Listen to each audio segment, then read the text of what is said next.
함께 예배하는 모든 분들 가운데 이 말씀에 축복이 함께 하시기를 주님의 이름으로 축원합니다.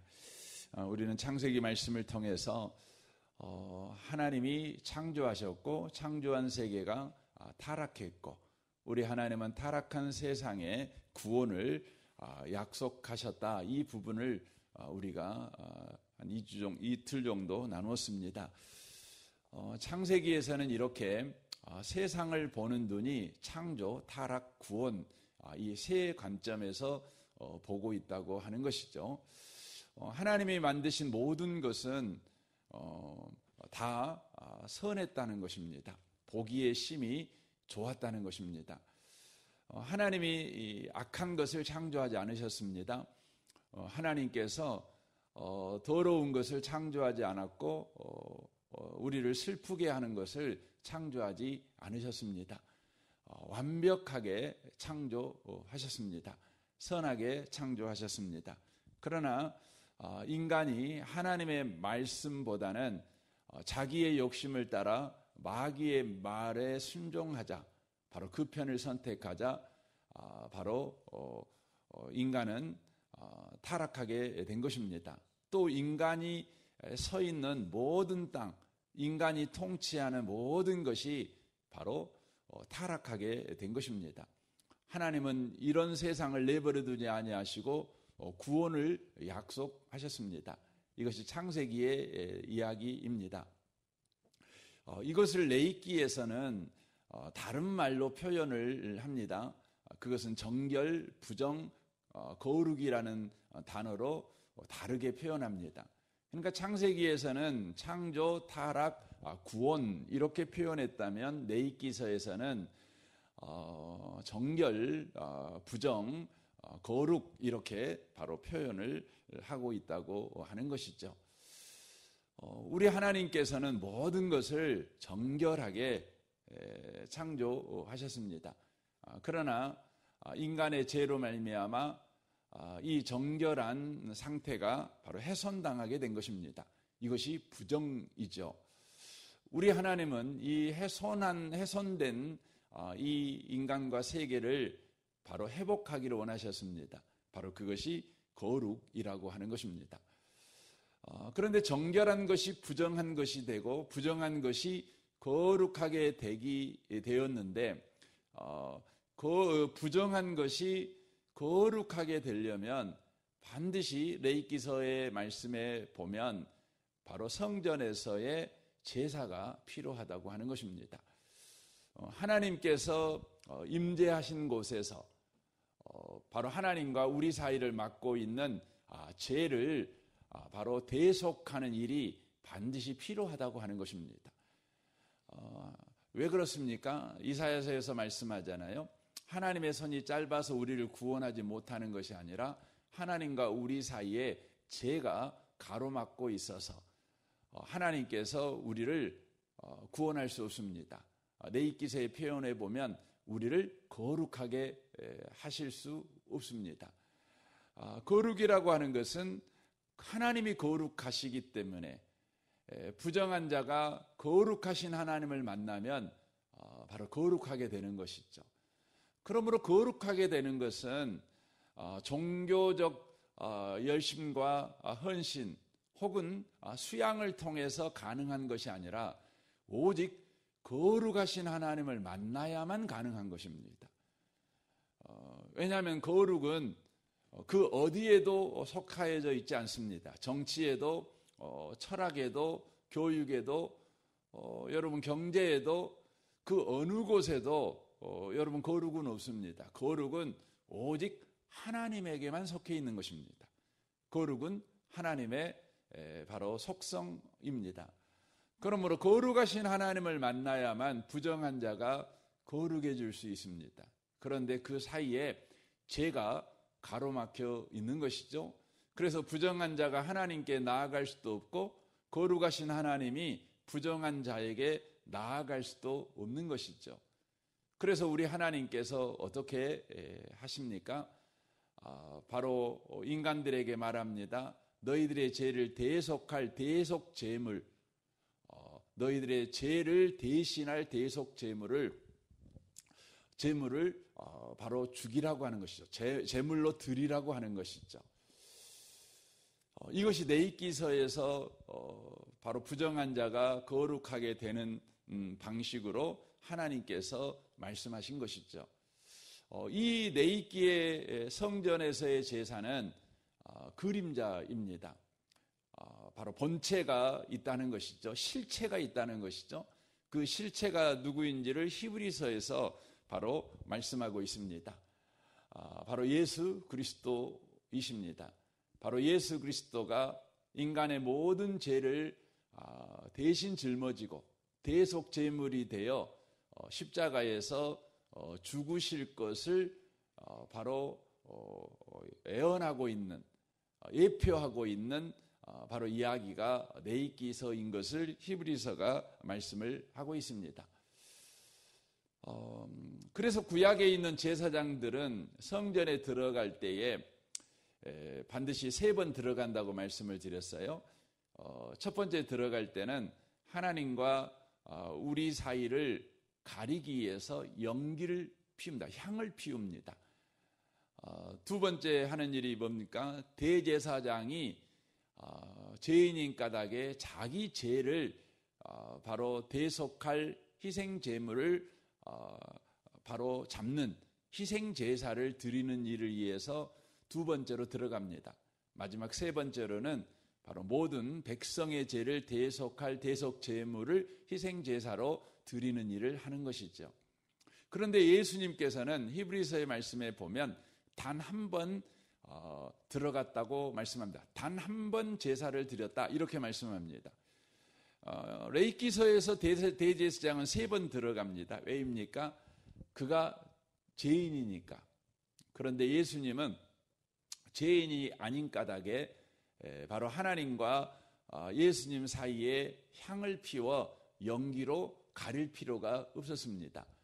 두 번째는 예수님이 죄인이 아닌 까닭에 예수님 자신의 죄를 대속할 희생 제사를 드릴 필요가 없었습니다.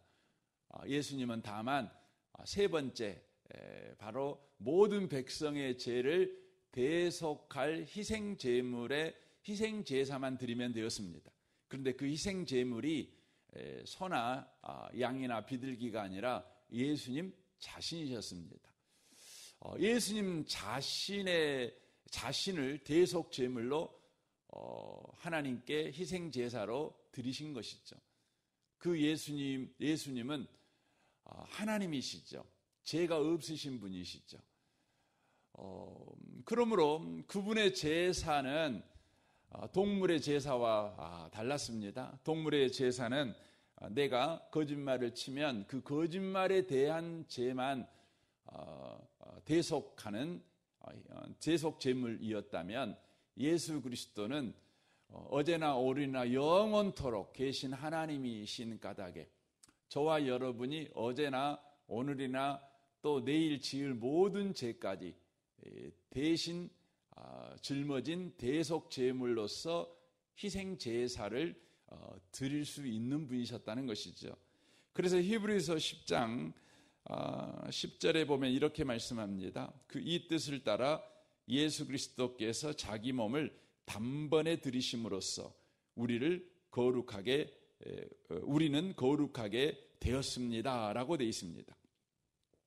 그러니까 자기 몸을 단번에 드림으로써 우리는 거룩하게 되었습니다.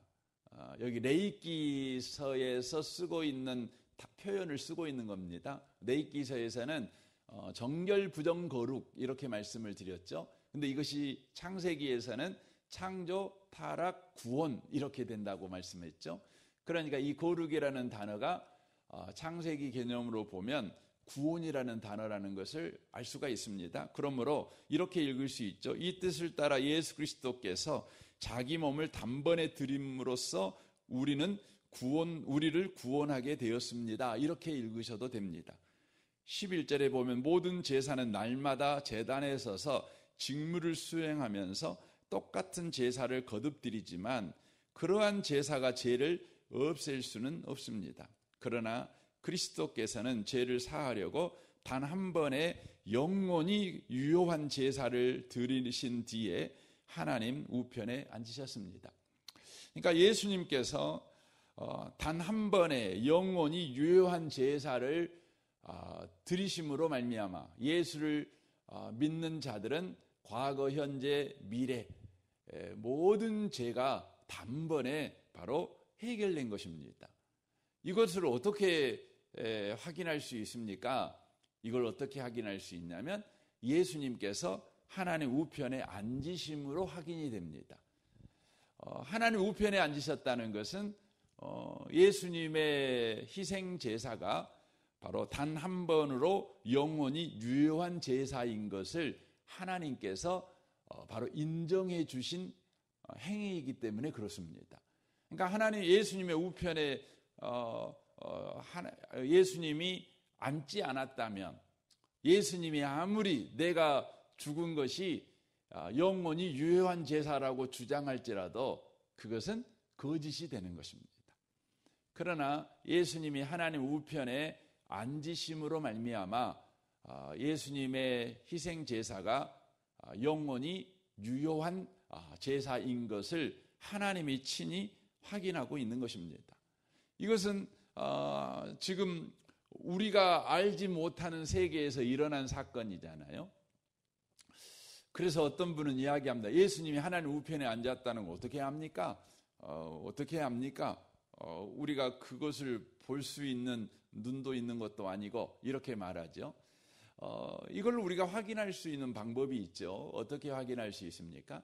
예수님께서 하나님 우편에 앉으심으로 말미암아 성경에서는 무엇을 약속하시냐면 성령을 약속하십니다. 그러니까 예수님이 하나님 우편에 앉으셔야만 그 다음에 어떤 일이 일어나냐면 성령께서 바로 임하시는 것입니다. 성령께서 임하시는 것입니다. 여러분과 저에게는 성령이 임해 계시죠. 이로 인하여서 하나님 우편에 앉아 계신다는 것을 우리가 인정할 수 있습니다. 우리 안에 성령이 거하신다는 걸 어떻게 알 수가 있습니까? 성경은 말씀하잖아요. 예수님을 주님이라고 시인하는 것은 성령의 역사만으로만 가능한 것입니다. 그러니까 여러분과 제가 예수님을 성령으로 주님으로 고백하고 있다면 바로 우리에게 지금 성령이 임하신 것이다. 이렇게 말씀을 드릴 수가 있는 것이죠. 그래서 이 히브리서 10장 13절에 이렇게 되어 있습니다. 그리고서 그는 그들의 원수들이 그의 발 아래에 굴복할 때까지 기다리고 계십니다. 이렇게 말합니다. 이게 무슨 의미냐면 여기 온수가 누굽니까? 마귀잖아요. 어제 요한계시록 강의하면서 말씀을 드렸는데 여기 온수가 하는 일이 뭐냐면 사람들이 예수 못 믿게 하는 거예요. 그러니까 여러분 세상의 마귀가 궁극적으로 목적하고 있는 것이 뭐냐? 저와 여러분이 예수 못 믿게 하는 거예요. 예수 못 믿게 하는 것입니다. 그러니까 세상에 막 전쟁도 일어나고 기근도 일어나고 전염병도 창궐하고 또 끝없는 독재자들이 일어나고 뭐 이런 일들이 끊임없이 일어나잖아요.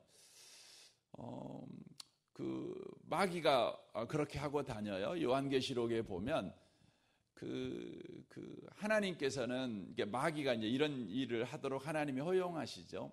이건 일이 뭐냐면 크게 보면 네 가지 일이에요. 첫 번째는 독재자가 나타나는 것입니다. 아주 그 폭력적인 독재자. 그래서 지금 우리가 사는 세상에도 얼마나 폭력적인 독재자들이 얼마나 많습니까? 여러분 뭐 당장 저 북한에만 해도 있잖아요. 또 저 중국에도 있죠. 러시아에도 있죠. 뭐 터키에도 있죠. 여러분 정말 아프리카에는요 너무너무 많습니다. 남미에도 마찬가지죠. 폭력적이고 아주 잔인한 독재자들이 있습니다. 우리나라 역사에도 있어 왔지요. 또 하나가 있습니다. 그게 뭐냐면 전쟁입니다. 전쟁. 나라와 나라가 전쟁하고 민족과 싸우는 전쟁이 일어나는 것이죠. 그리고 세 번째가 뭡니까? 그건 전염병입니다. 전염병. 인류 역사에는 끝없는 전염병이 있었어요. 우리 뭐 잘 아는 코로나 있지 않습니까? 뭐 세계적인 전염병. 뭐 코로나로 전염병이 끝납니까? 그렇지 않죠. 지금도 계속해서 전염병은 일어납니다. 그리고 마지막에 뭡니까? 기근입니다. 기근. 그러니까 지금 우리는 배고프지 않은 시절을 지낸 지가 벌써 뭐 40년이 넘어가지 않습니까? 하지만 지금 전 세계적으로 보면 여러분 기아에 허덕이는 사람들이 너무너무 많습니다. 뭐 거의 매년마다 1억 명 이상이 굶어서 죽습니다. 심각하잖아요. 우리나라도 안심할 수는 없죠. 언제 우리나라가 여러분 굶주리게 될지 알 수가 없어요. 그건 모릅니다. 그런데 우리 하나님께서 이렇게 마귀는 이런 것들을 동원해서 예수 못 믿게 해요. 여러분 사람들이요, 예수 안 믿는 이유 중에 큰 것이 뭐냐면, 어떻게 하나님이 살아계신다면 어떻게 저렇게 전쟁이 일어나고 사람이 저렇게 죽어갈 수 있냐 이거예요. 어떻게 하나님이 계시는데 어떻게 사람이 이렇게 굶어 죽어갈 수 있냐는 거죠. 저 하나님 안 계셔. 신은 없어. 우리를 사랑하는 신이 있다고? 없어. 이렇게 말하는 것이죠. 만약에 신이 있다면 그 신은 폭력적인 신이고 인간이 고통받고 인간이 죽어가는 걸 보며 껄껄 웃는 그런 잔인한 신밖에 없을 거야. 이렇게 생각하는 사람들이 되게 많습니다. 되게 많습니다.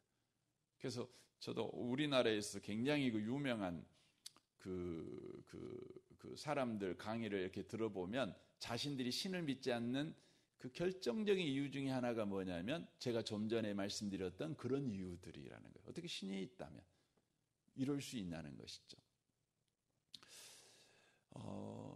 그런데 놀라운 것은 마귀가 이렇게 일을 행하지만 이런 일들이 하나님의 능하신 손 아래 있어요.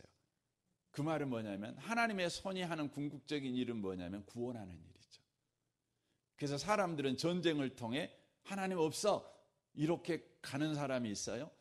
근데 신비하고 놀라운 것은 그런 일을 통해 죽게 돌아오는 사람들이 있어요.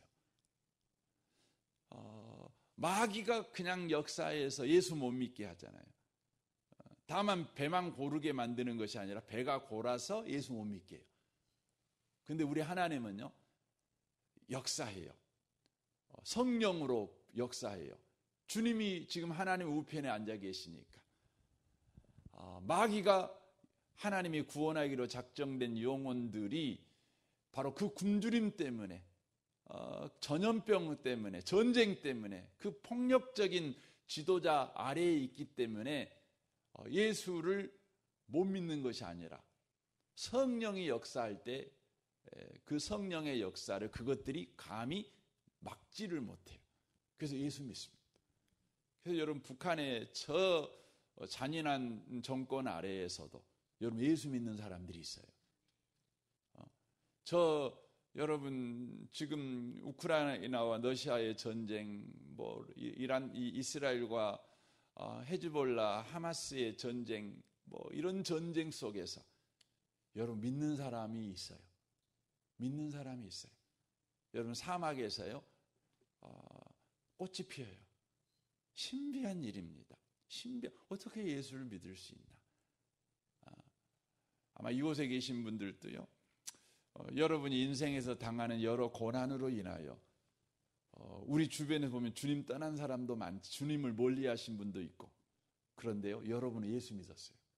참 신비합니다. 이게 뭡니까? 성령의 바로 역사라고 하는 것이죠. 그러니까 구원이라고 하는 것은 바로 예수님을 만날 때, 부정한 자가 거룩하게 되는 것은 예수님을 만날 때 바로 일어나는 바로 사건인 것을 우리 성경이 바로 이야기하고 있다고 하는 것이죠. 그러므로 저와 여러분의 삶에서 이제 성령이 우리 가운데 계신 줄 믿고 성령을 힘입어서 언제나 여러분 은혜의 보좌 앞에 담대히 나아가는 삶을 우리가 경주해야 된다는 것입니다. 예수님으로 인하여 우리 가운데 성령이 임했어요. 그러므로 그 예수를 힘입어 성령을 쫓아 우리가 은혜의 보좌 앞에 담대히 나아가는 삶을 계속해서 살아가셔야 된다는 것입니다. 그리하게 될 때 우리 가운데 계속해서 우리에게 허락한 구원이 얼마나 높고 깊고 넓고 긴지 그 구원의 그 풍성함에 참여하는 저와 여러분의 인생이 되어지게 된다는 것입니다. 그래서 오늘 본문 말씀 우리가 역대하 7장 14절을 우리가 읽었는데 내 이름으로 일컫는 내 백성이, 그러니까 신약적으로 말씀드리면 예수가 하나님 우편에 앉으심으로 성령을 내려보내 예수님을 내 주 내 하나님이라고 고백하는 사람들이, 그런 말이 되겠죠. 사람들이 그들의 악한 길에서 떠나라는 것이죠. 여기서 악한 길이 뭡니까? 에레미야스 2장 13절에 말씀하잖아요. 악한 길은 두 가지죠. 하나님을 버리고 스스로 웅덩이를 판 거, 이거죠. 그러니까 나 하나님 필요 없어, 내가 생각한 대로 인생 살면 돼, 생각하고 사는 것이죠. 내가 중요하게 생각하는 것이 내 인생을 구원할 수 있어, 그렇게 생각하는 거죠. 여러분이 요즘 중요하게 생각하는 게 뭡니까? 나이에 따라서 좀 다르잖아요. 20대 애들한테는 요즘 보면 실력이 있는 것이 중요하더라고요. 옛날에는 여자친구 하나만 있어도, 남자친구 하나만 있어도 그냥 20대는 좋잖아요. 아니면 20대는 기타 하나만 들고 있어도 좋았는데 요즘 20대들은 그러지 않는 것 같아요. 요즘 20대들한테 제일 중요한 것은 실력이 있어야 되는 거죠. 언어 실력도 있어야 되고 자격증도 있어야 되고 정말 많은 실력이 필요한 것 같아요. 30대도 마찬가지고요. 40대에서는 보면은 다들 그 돈을 가지고서 이렇게 투자하는 그런 그 성과, 그런 것 같아요. 50이 넘어가면은 나름대로의 사회적 지위도 필요하겠죠. 60대 넘어가면 두말할 것도 없이 요즘 건강이 최고야, 이런 식으로 중요하게 생각하는 것이 있죠. 그것만 있으면 내 인생에 염려가 없겠다. 그것만 해결되면 내 인생에 행복이 오겠다. 이렇게 생각하는 게 뭐냐면 악이에요, 악. 여러분, 저와 여러분은요, 뭐가 필요하냐면 예수만 필요해요. 주님만 필요해요. 우리의 신앙에서 요즘 예수도 필요하지만 이것도 필요하고 저것도 필요하고 너무 필요한 게 많아요. 그쵸? 그래서 어느 순간인가 그 일본 사람들처럼 예수님은 우리 인생에서 4번째 정도 중요해요. 일본 사람들한테 그 신의 등급을 매기면 예수님이 한 4번째로 힘이 세대요. 4번째 정도? 요즘 기독교인들 가운데 보면 그 예수님은 한 4번째, 5번째 이렇게 된 것 같아요. 첫 번째가 자식, 자기 건강, 자기 성공, 이런 것이 자리하고 있는 것 같고요. 근데 성경은 말합니다. 오직 예수. 그렇죠. 옛날에 교회들마다 보면 그런 문구가 항상 있었던 거, 오직 예수. 요즘은 그걸 써붙이는 교회가 별로 없는 것 같아요. 오직 예수. 오직 예수. 그렇죠. 그리고 뭐 하는 겁니까? 스스로 낮추는 거죠. 낮춘다는 말이 어떤 뜻입니까? 그래요, 나 예수 없으면 아무것도 안 돼요. 예수 없으면 나는 꽝이에요. 그러나 예수만 있으면 저는 돼요. 이게 스스로 낮추는 것입니다. 그리고 뭐 하는 겁니까? 기도하여 내 얼굴을 찾으면, 이 얼굴이라는 거는 임재라고 말씀드렸죠. 하나님의 임재를 구하는 것입니다. 하나님의 존재를 믿는 것과 하나님의 임재를 경험하고 사는 것은 다릅니다. 하나님의 존재를 믿는다. 하나님 계신다. 사람들 믿죠. 하나님 계신다고. 제가 시골에 가서 전도할 때 할머니들한테 물어보면 다 하나님 있다고 믿어요. 근데 예수는 안 믿어요. 안 믿어요. 하나님 있다고 믿어요. 존재는 믿어요. 근데 하나님의 임재는 뭡니까? 하나님이 지금 나와 함께 계신다는 것을 우리가 알고 사는 것입니다. 하나님 지금 나와 함께 계셔요. 주님이 지금 내 손 잡고 계셔요. 슬플 때 나를 위로하고 계셔요. 안고 계셔요. 나보다 앞서 걸어가서 내 인생을 인도하고 계셔요. 이게 하나님의 임재의 경험입니다. 우리 하나님은 우리에게 하나님의 임재를 구하는 삶을 살아가라 요구하십니다. 여러분과 저는 이미 구원을 받았지만 구원을 누리고 살아가기 위해서도 구원이 실제적이고 현재적이며 여러분과 저에게 개인적으로 경험되어지는 인생을 살아가기 위해서 이와 같은 역대하 7장 14절 말씀대로 우리가 하나님의 임재를 구하는 삶을 살아가야 된다고 하는 것입니다. 오늘 하루, 아니 여러분의 남은 인생이 하나님의 임재를 경험하는 인생 되시기를 주님의 이름으로 축원합니다. 아멘. 우리 같이 기도하겠습니다. 이 말씀 우리 생각하면서 이 아침에 또 하나님의 임재를 구하시면 좋겠습니다. 여러분 가정과 또 직장과 또 성도들을 위해 중보해 주시고 승찬마을과 정군마을 또 장로님과 순장 순원들을 위해 기도해 주십시오. 내일 주일입니다. 내일 주일 예배를 위해 기도해 주시고 내일부터 주일 예배가 한 사람이라도 더 복음을 듣는 예배가 되게 해 주옵소서. 예수 모르는 사람이 예수를 알아가는 예배가 되게 하시고 그 예수님을 만나는 주일 예배가 되게 해 주옵소서. 여러분 기도해 주십시오. 또 연합 순모임을 위해서도 기도해 주시고 우리 수험생을 위해서 여러분 기도해 주십시오. 이 나라, 이 민족, 북한과 열방을 위해서도 여러분 기도해 주십시오. 우리 좋으신 주님께 통성으로 구하겠습니다. 기도하겠습니다.